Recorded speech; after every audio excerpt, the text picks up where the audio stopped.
I am spirit, and I will accept my part in God's plan for salvation.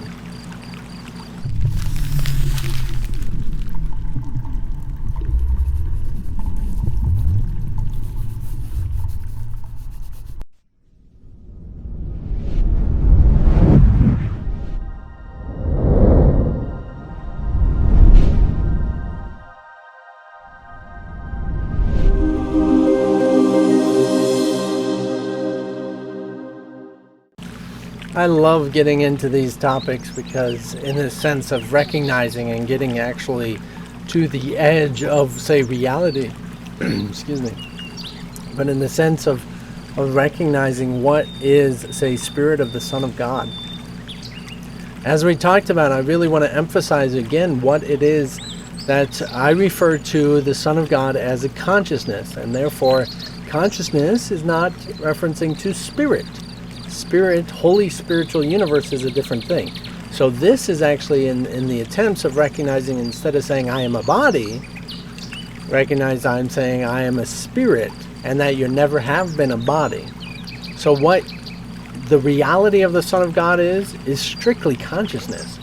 But then it has the experience of whatever it's experiencing. It's not limited to the physical reality like we see here, but in the sense of the experience that it has is all based off the holographic, transparent, illuminated reality of the spiritual universe, and that is spirit.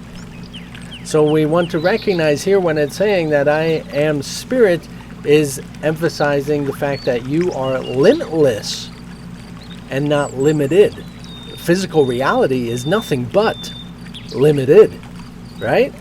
I mean, you're limited by pain, you're limited by suffering, by time, by experiences, by memory, by capabilities, and you have to go through this course because you insist that it is all that you are and that you are limited by it, right? So to understand that you are unlimited comes into the realm of spirit. The holy spiritual universe is a holographic representation of what you are. So I say it in that way. I say holographic representation, very specifically for a purpose. And that being what you are is of consciousness. It represents what you are and what you believe about yourself in consciousness. So it in itself is not consciousness, but it only can represent, like a mirror in itself has no image. But that image that it represents is what you show it. So in the same sense, consciousness stands in front of the mirror of what is the holographic universe. That consciousness of Christ sees only itself in the mirror of reality. Yes, I used to be a pantomime. I really did in high school. I took state in pantomime because it reflected my consciousness. Yeah, so I talk a lot for a pantomime, don't I? But in that sense, just recognizing that you're always looking into the looking glass, the mirror of what is the holy spiritual universe. You see yourself, and you're always in communication with that, say, in the relationship with you and the Father. My spectacle. I literally, every time I see, unless it's like this, I see, I'm holding a spectacle. I am a pantomime, aren't I? Oy, jeez.